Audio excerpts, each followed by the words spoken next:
The police say the investigation is ongoing and that it's too early to determine the exact cause of Bogenberger's death. But in the meantime, the NIU community is yet again suffering the loss of another young student. Just outside of the DeKalb Municipal Building, Jorge Rodas, NTC News. While investigators are following up on a number of leads, they are hoping that witnesses will come out and help.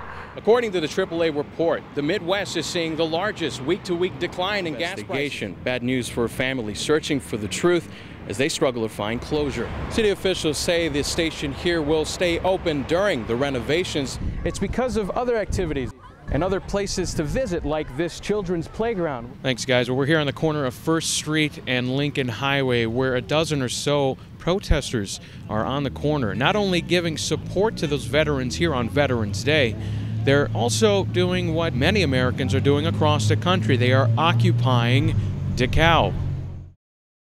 Most of the damage is done as a larva, and it's restricting the tree's ability to take up water and nutrients. Chicago's ash trees are under attack. That's what arborist Jeff Palmer says. The culprit? The emerald ash borer, and the tiny insects have been slowly killing area trees for years. EAB has killed this tree, and the adult insects emerge out of these D-shaped exit holes to attack other ash trees. Palmer took part in a recent study that shows 60% of the ash trees in 238 city blocks canvassed covering each of Chicago's 50 wards are infested with EAB, more than half of which are showing signs of infestation, meaning they have thinning leaves and missing bark. The city of Chicago first found EAB in 2008. And so here we are in the fourth year of the infestation, and it's really increasing in its intensity. Palmer says that by this time next year, it will be too late to save most of the infested trees. That would mean bad news for neighborhoods like this one on the city's south side. To lose these trees would be really devastating to the block, and I hope they can get started now so that we can save the trees. City budget woes are making it tough to pay for preventative treatment, but some city officials are insisting that finding the money now is imperative, stressing that the overall cost to the city will be much worse if the trees aren't saved. The city's own estimates say it'll cost about $90 million to cut down and replace all the trees that die versus approximately less than $2 million a year moving forward to just treat all of the trees. And while the city decides on how to come up with the money, Palmer cautions that time is running out. In 2 years from now, there won't be a choice. Those trees are going to be too far infested to treat. Right now, there's still a choice, and there's still an opportunity to protect many of those trees. And to protect the beauty of tree-lined streets like this one. In the South Side, Jorge Rodas, ABC 7 News. Marisol Campos wants a job. It's been really hard because everybody asks for more experience, 5 to 10 years, and it's hard because they don't give you the chance. She's applying for a job at Chicago's new City Target store, a new spin on the usual Target experience. What that spin is catered to our urban guests and really being able to help them get what they need to last them throughout the week. Hello, how you doing today? I'm Harold Moreland. The Fortune 500 company says they plan to fill about 300 positions, and although they'll be interviewing hundreds of people through Saturday, Target says they're looking for a certain kind of applicant. People love retail or love the service culture and just really that energy, that willingness to try something new and to really build a new store and a new culture. Katie Pullis was one of the lucky ones. She was just hired last month, and now she wants to help others get hired. Obviously, the best part is when you kind of extend to them and you say, "We want you on our team." It's rewarding in that case. Today's Target mass hiring event comes as the unemployment rate rose from last month, the first time that's happened in 11 months. The number of U.S. jobs created was down last month, but even with unemployment numbers rising, analysts say they're not worried about the numbers. The economy is not going to go straight up. We're going to have ups and downs. There will be bumps in the road along the way. But I have to tell you, when we talk to management teams, the people running American companies, overall, they feel good about things. Good news for Charles Weaver, an expectant father who says applicants should stay focused and positive. You can't get discouraged just because someone said they're not hiring at the time. Don't mean they won't be hiring next month or in a couple of more weeks. So you just got to be persistent about it. In the Loop, Jorge Rodas, ABC 7 News. From outrage to controversy between the DeKalb School District and Shodine Construction. The DeKalb Park District is now entering negotiations to buy Kiwanis Park.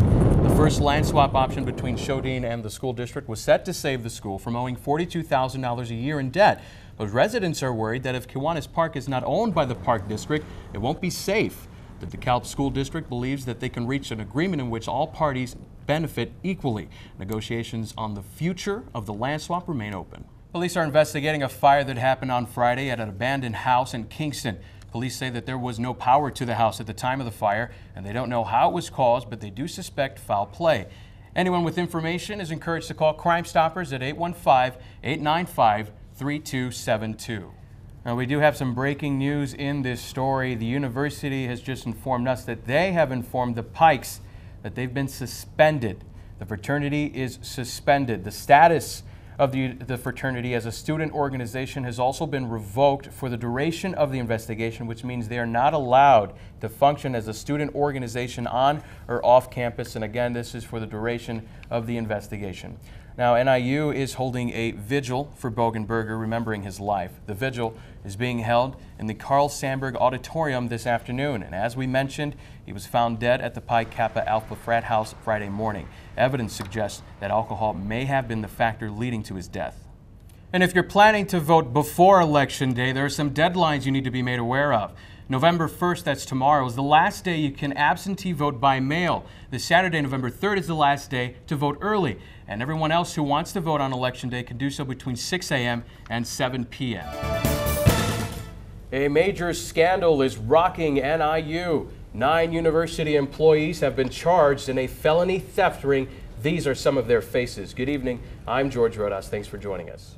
8 of 9 NIU employees charged in the so-called coffee fund scandal are now on paid leave.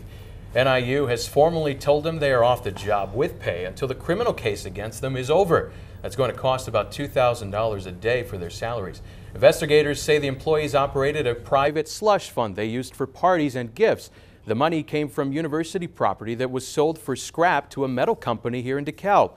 Records show the coffee fund had more than $13,000 in it since 2005, but it existed long before then. Good evening, I'm Jorge Rodas. Just ahead on ABC 7 News, Republican presidential candidate Mitt Romney makes his choice for vice presidential running mate. We've got details and reaction. President Obama is back home in Chicago for a series of fundraisers. The nation's largest African-American parade steps off in Chicago, and a rough day on the lake, but a beautiful summer day everywhere else. Phil has the forecast next on ABC 7 News. The announcement comes as President Obama returns home to Chicago for a series of fundraisers. Good evening. Thanks for joining us. I'm Jorge Rodas. Karen and Ravi have the weekend off. Romney said this morning that while Ryan works in Washington, his beliefs are firmly rooted in his hometown.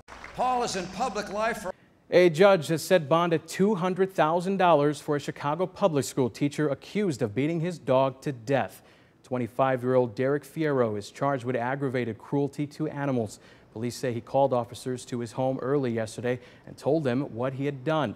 Fierro allegedly became angry after the dog soiled itself, refused to get into the bath afterwards. He is a teacher at Eugene Field Elementary School.